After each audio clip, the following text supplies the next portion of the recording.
Sadu Cinta. Saya peserta WJLS jadi tenor kuning. Sini saya mau berdongeng dengan berjudul Geger Cilegon.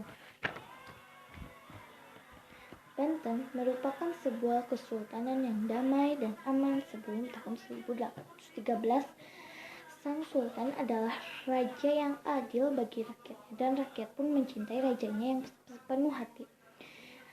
Sultan adalah penggayung rakyat dan tidak tahu sajak.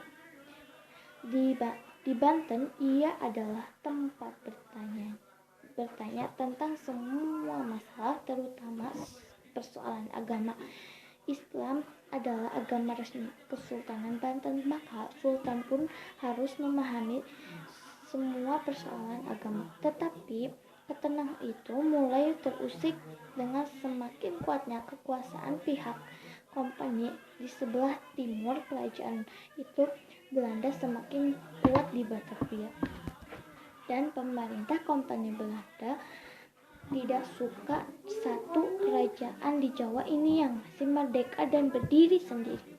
Sebelumnya Belanda telah berhasil memecah dan melemahkan kekuasaan satu kerajaan paling berkuasa di Jawa, Kerajaan Mataram.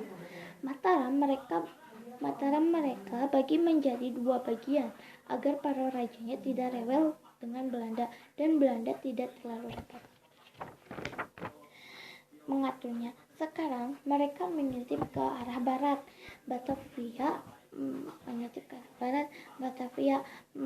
maka mereka pun mulai membuat intrik dan menggeserkan agar kesultanan itu bisa dironggong hingga puncaknya pada tahun 1813. Pasukan Batavia menyerbu Banten. Pada 1813, Belanda pun berhasil menghancurkan kerajaan Banten. Kesultanan pun lumpuh. Masa